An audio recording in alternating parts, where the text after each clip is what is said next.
Hello and Moadim L'Simcha, a Guten Moed. I hope you're enjoying your sukkahs and are expressing joy, Zman Simchaseinu.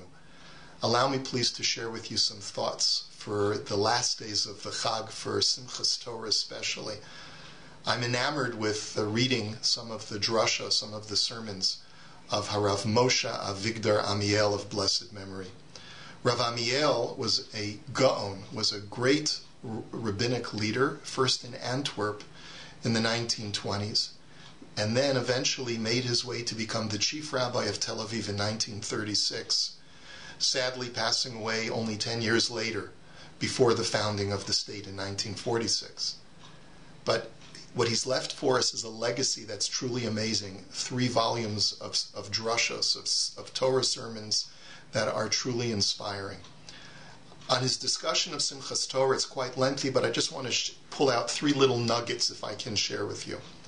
First of all, Rav Amiel observed, we look at the other religions, Christianity and Islam, and with noting that they have values unto themselves, there's one thing unique about Judaism.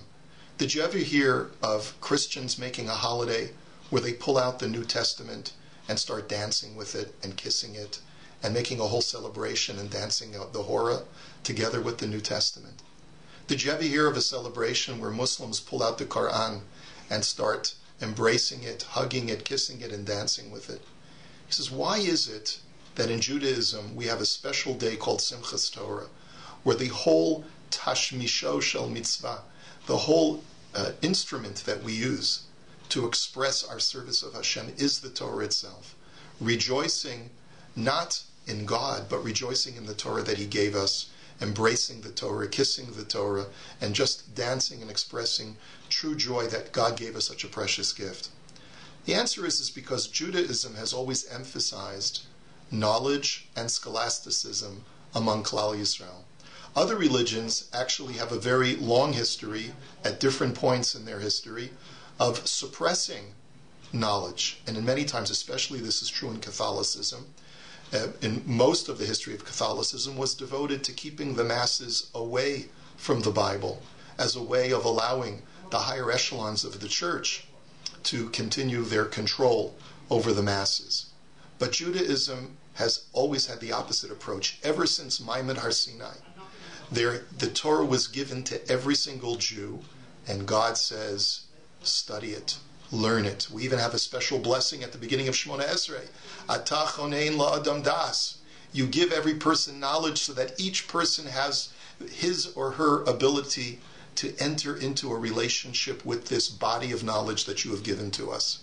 And that's the reason why we celebrate. You know, Rabbi Yehuda Halevi says a very similar idea.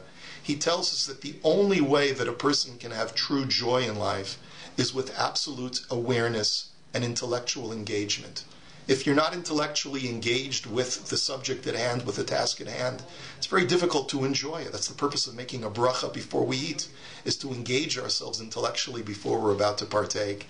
But that's what the Torah gives to us. The Torah gives to us a way of using the greatest gift of our humanity, which is our intellect, to be able to embrace the Torah, to use it, to imbibe it, to integrate it as the means whereby we serve Hashem.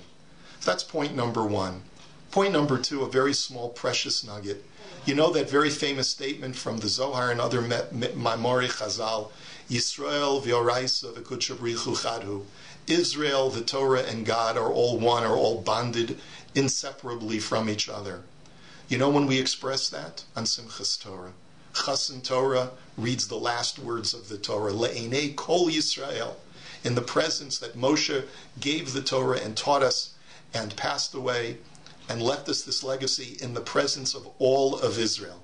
And we immediately then do what? We go to Chasen Bereshis, and we say, Bereshis bara Elokim. Take a look at the last words, Kol Yisrael. Take a look at the first words of the Torah, Bereshis bara Elokim. We are bonding together, Israel, Kol Yisrael, with the God of creation, Bereshis bara Elokim. And how do we do it?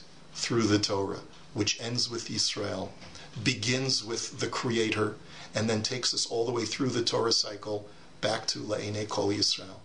That's our expression on Simchas Torah of Yisrael v'oraisa v'kudsha b'richu chadhu. And finally, one last idea, one last little nugget. There's a pizmon and a song that we sing on Simchas Torah. Sisu v'simchu b'simchas haTorah. Rejoice and be happy with the joy of the Torah.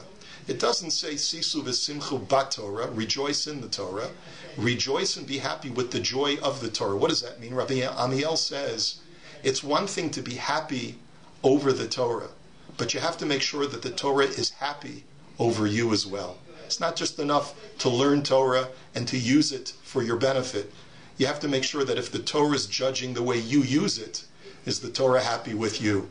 He quotes a famous story of a fellow who was dancing feverishly on Simchas Torah. And they asked him, you're a poor man, you're not a learned man, why are you so happy on Simchas Torah? And he said, listen, I recently had a din Torah with a very wealthy man, and I know he didn't owe me, I knew he didn't owe me any money, but I figured I'll take him to Beis Din anyway, and I'll make a claim against him. So I made a claim, and the Beis Din said to the wealthy man, are you prepared to take a vow that you don't owe him the money? And the wealthy man was a God-fearing man, and he didn't want to take a vow. So the Beis Din forced him to pay.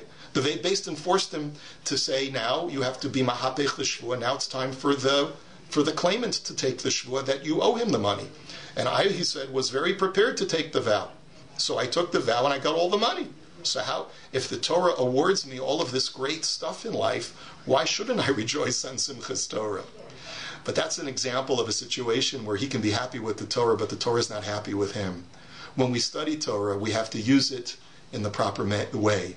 We have to rejoice on Simchas Torah, but also think about, am I living the life whereby the Torah is happy with me?